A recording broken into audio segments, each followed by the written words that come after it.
Hello, I am Dr. A.J. Kumar, PhD. So we're starting a new playlist, which is, what is it? It's Math for Programmers. Now, the reason I'm starting a new playlist, I just had the opportunity to, basically I had to upload all of my, I decided I also want to start publishing on Odyssey, and I, for a variety of reasons, had to start uploading all my content manually.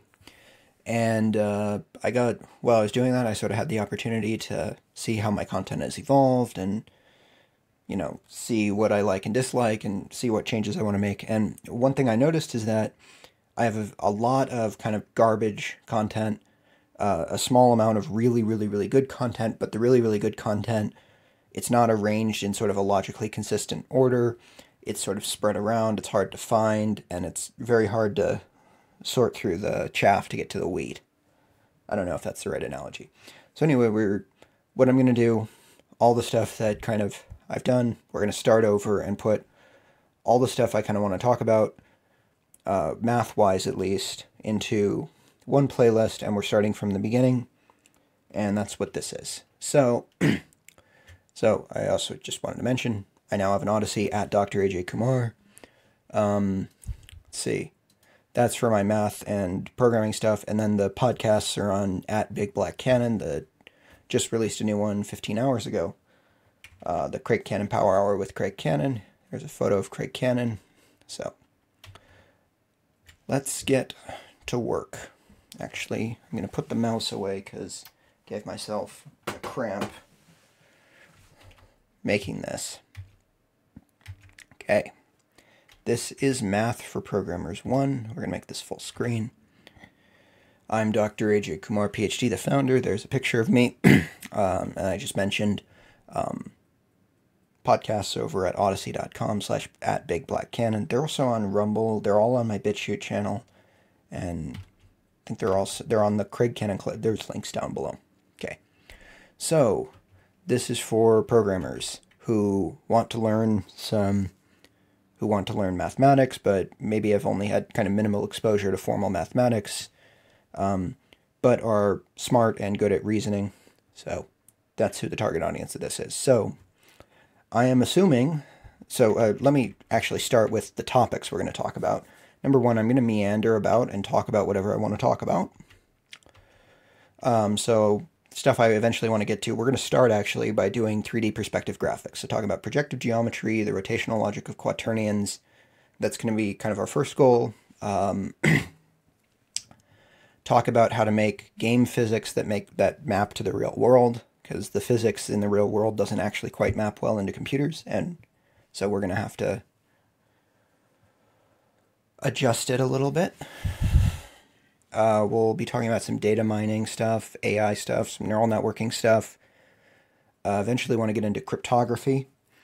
So some number theory, data compression and encoding, that's information theory, and fractals. That's for the fractals are so you can make landscapes or trees or clouds or mountains or stuff in your games. So, let's start with my assumptions about you. I assume that you can read standard math notation. You can follow algebra. You have a solid command of integer arithmetic and rational arithmetic. You can follow logic. You're not retarded. And you can read code. And so we're going to be doing stuff in Erlang. And if you don't know Erlang, don't worry. It is a very simple language. It's pretty easy to read. It has the reason, basically, is it has a very modest abstraction capability. It's a good abstraction capability, but nonetheless modest. And it doesn't have things like, type classes or objects or inheritance or any of that crazy stuff. So it forces us to keep stuff pretty simple. And it only has a fixed number of types that doesn't have custom data types like other languages. It doesn't have user-defined types. It kind of does, but not really. And most importantly, it is a concurrency-oriented language. So in the same way that Java is an object-oriented programming language, or Python is an object-oriented programming language, Erlang is a process or concurrency-oriented programming language. So, what is the implication of that? Well, concurrency is what we'll discover is that if you know about concurrency, you already know this, but it kind of forces you to think about your program in a bit different way. It actually makes your life easier, surprisingly.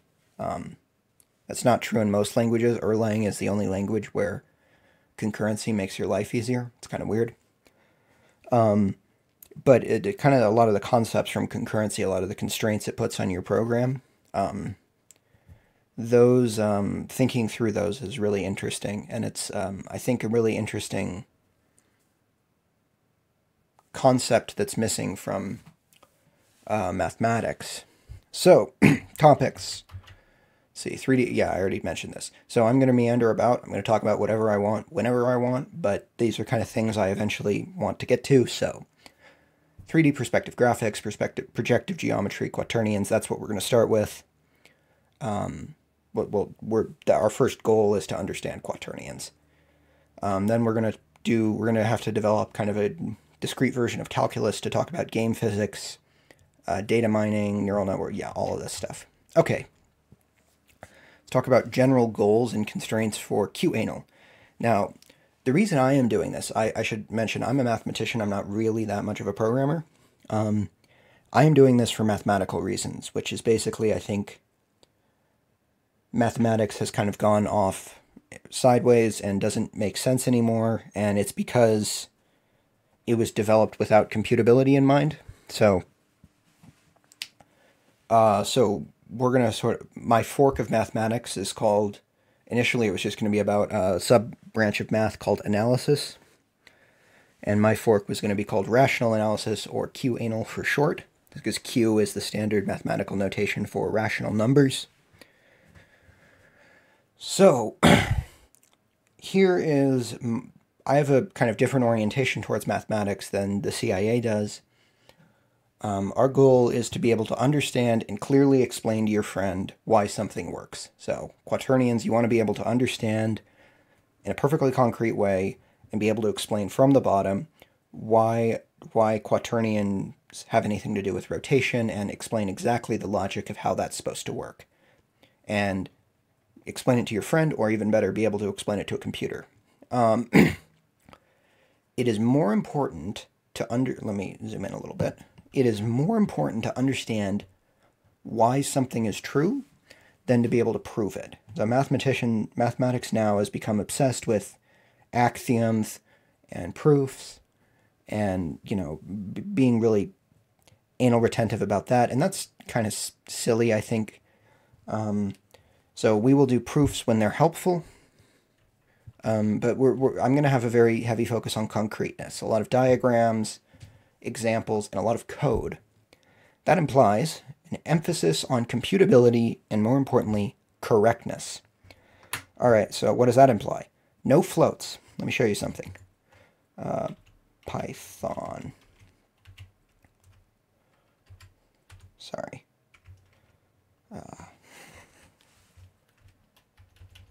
Nope.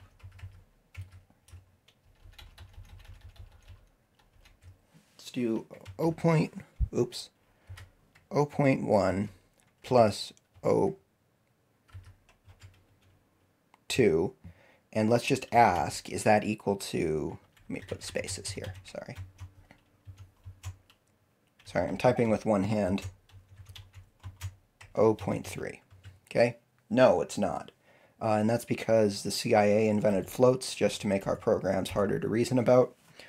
So we are not using floats anywhere. So we have to develop something that replaces float. The reason is we want to be able... There is a nice little tiny usage case for floats. They are not general purpose. They make it very difficult to reason about your program, and being able to reason about your program such in a way that it's easier to verify that it's correct. And this is actually just a general thing in QAnal, rational analysis, my fork of math. The way I think about rigor is different from the way mathematicians think about it. Mathematicians think about rigor as, here's a small set of assumptions from which I can derive all of my conclusions. And I don't, strictly speaking, see anything wrong with that. From a practical, like logically, there's nothing wrong with that. The problem with that is it's practical in nature. What ends up happening is you end up fussing about over shit that really doesn't matter. Good example of this is a book by Russell and Whitehead. It was written at the beginning of the 20th century, and it's called, I think, Principia Mathematica, something like that. And I think Newton wrote a book of the same title. The first 600 pages of that book are dedicated to 600 are dedicated to defining the number 1. Okay. That's what axioms leads you down. The axiomatic road. It leads you to 600 pages trying to define the number 1, and that doesn't help anybody. Okay, maybe it helps, philosophers who like moral masturbation. I just don't have time for that. So, QAnal is not masturbatory in nature. We're trying to come up with math that we can reason about, and we want to explain why something is true and why something works and show some cool structure. We're not interested in we are going to be fussy, but fussy in a different way. My concept of rigor is code correctness, is something closer to code correctness. It's not axioms. Okay? Right, we want to be able to reason through everything from the bottom. And this brings up the most important block quote in QAnal, which we're going to be developing an Erlang library called QAnal, which I've been working on for about a year, but really it's worth just redoing it. And this block quote goes at the top of every single file. And the reason is because it's important. The reason is when I started doing QAnal, basically what I set out trying to... what was I going to do? I was going to do a video explaining Gaussian elimination, which we're going to get to. That's coming up soon. And I do have one that's pretty good in my a couple videos in my abstract algebra playlist about that, but again, I want to organize things all in somewhat of a linear order, so that's why we're starting over. This quote is at the top of every file. Now, the reason I actually started this was, we're doing Gaussian elimination, and Gaussian elimination involves a lot of division. And if you try to do it with floats, you end up having to spend a lot of time compensating for floating point error, and that's stupid. And then I realized floats in general are stupid. That was about a year ago when I did that. And so then I just said, I can make a data structure for rationals and do the thing using rationals. And I put this quote at the top of every file. This is a quote from me. Every operation, calculation, and concept, no matter how arbitrarily complex, boils down to adding integers together. There are no new concepts in QAnal. Everything is just putting lipstick on adding integers together. And this is very profound. We'll see this. That once you restrict yourself to everything being computable and everything having to... You don't allow yourself to invent new ideas. You don't... That's a rough approximation, but you don't allow yourself... There's no new concepts. There isn't integrals. There's no limits. There's no logarithms. There's no weird concept of angle. And it actually makes things easier, and everything really does boil down to integer arithmetic and also data structures and algorithms. But that's what I mean by lipstick. Data structures and algorithms around integers. Everything is integers. And it's actually pretty easy to reason about integers. So that's what the bottom is. The bottom is integer arithmetic. And we're going to kind of assume that Erlang's implementations of integer arithmetic are correct. And then everything else we'll verify. So, what else? Computability and correctness. So we're going to be exact whenever possible. And this brings up an important thing called the QAnal fissure, which are the two branches of QAnal. Number one is called exact analysis, or XAnal for short. And if we can't be exact, so sometimes we do have to introduce approximations. But instead of doing floats, where we kind of just wish away the approximations, or using irrational numbers in math, where you pretend that approximations don't exist, we will be instead precise. And what precise means in common parlance, exact and precise are different words, or are the synonyms. In QAnal, they are all close to antonyms. Precise means that there is a notion of precision. Okay? So if we can't be exact, we will be precise. This means we keep track, right, of how inexact we are being. So there is a notion of precision. That's what precise means, that there's a notion of precision lying around. So this implies that we're going to have to leave a lot of standard mathematical tools behind. So CIA limits, CIA irrational numbers, CIA trigonometry, and CIA calculus. We're also going to have to leave behind non-constructive proofs. And surprisingly, this will make our life easier. It's very surprising. So things like the Brouwer fixed point theorem, pi, e, the square root being a proper mathematical object. We can talk about these things approximately. You know, for instance, pi, it's a decimal that goes on forever, and we can never quite put our hands on it. You get the first 10 trillion digits of pi or something. All that means is that you've bracketed pi within a really, really small interval of rational numbers. But it doesn't mean you know what pi is. You can't, in the computing environment, we can't pretend, or we shouldn't at least, pretend that pi is an actual number. We can talk about a rational approximation to pi, but in that case, we want to keep track of our approximation error, and that's going to be, we need to develop a secondary system to keep track of our error, and I've been working on that for about a year, which is pre-anal.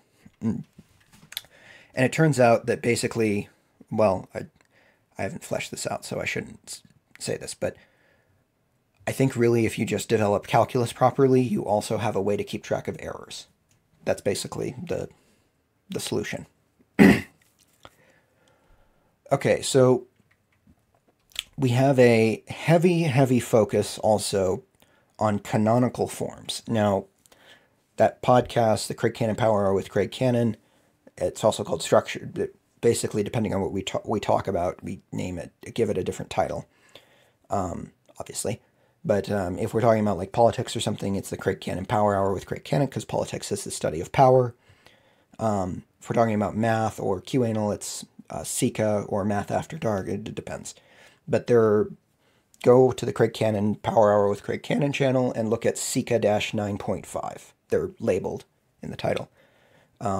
And somewhere in the timestamps, we talk about the importance of canonical forms. What was I going to say about canonical forms?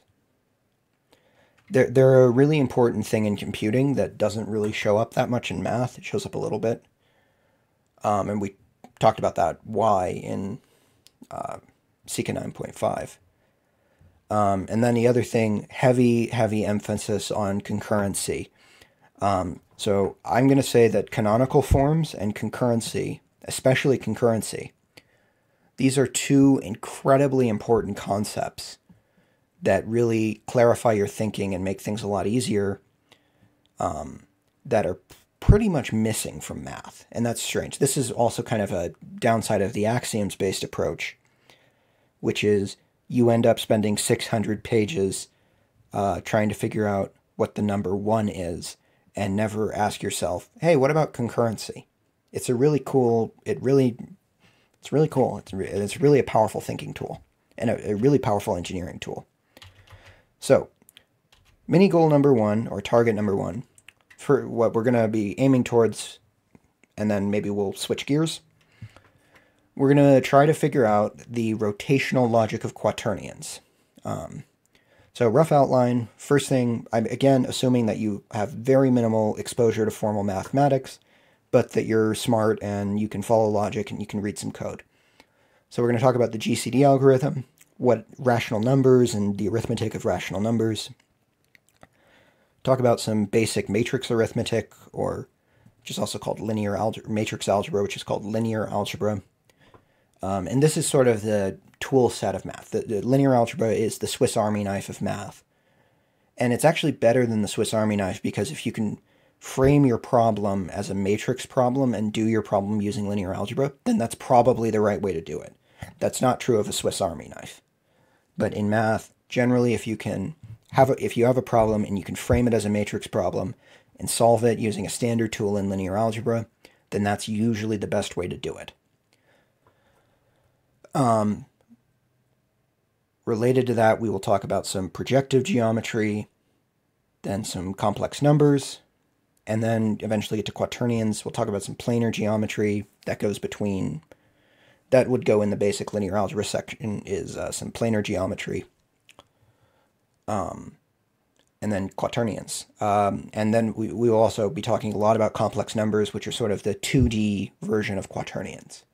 Quaternions, incidentally, I meant to mention, I have a heavy influence of Norman Wildberger, so I will be borrowing a lot from his presentations. I'll link his channels below.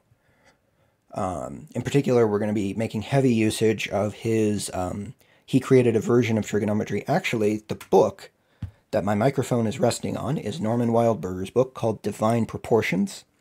He invented a version of trigonometry that will be very useful to us, that doesn't involve irrational numbers. So it doesn't involve length or angle, which is kind of unusual, but it doesn't. You don't need length and angle to do trigonometry, and in fact, it makes trigonometry unreasonably difficult and impossible to do with computers. So with his thing, we have rational trigonometry, which is better.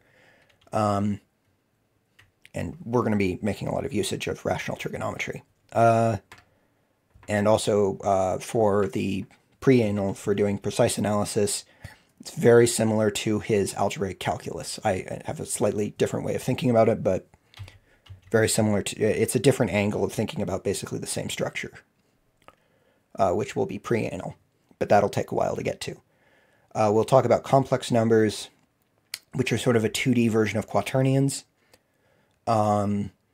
Actually, it was when Hamilton created the quaternions, he was trying to find a 3D analog to complex numbers. So saying that complex numbers are 2D quaternions, it's sort of backwards. It's more accurate to say that quaternions are 3D complex numbers, although quaternions are 4-dimensional, not 3-dimensional, which is kind of an interesting quirk. That's something we'll get to. Anyway, I'm very excited to get started with this. The next video will be on the GCD algorithm and rational numbers, and we'll be doing some code. Rational arithmetic. After that, we'll do some matrix arithmetic and then talk about a lot of cool stuff we can do with matrix arithmetic. So there's a lot to go over. I'm really excited. I will see you in the next video. And I got to turn my mouse back on to shut off the video. Goodbye. The founder loves you.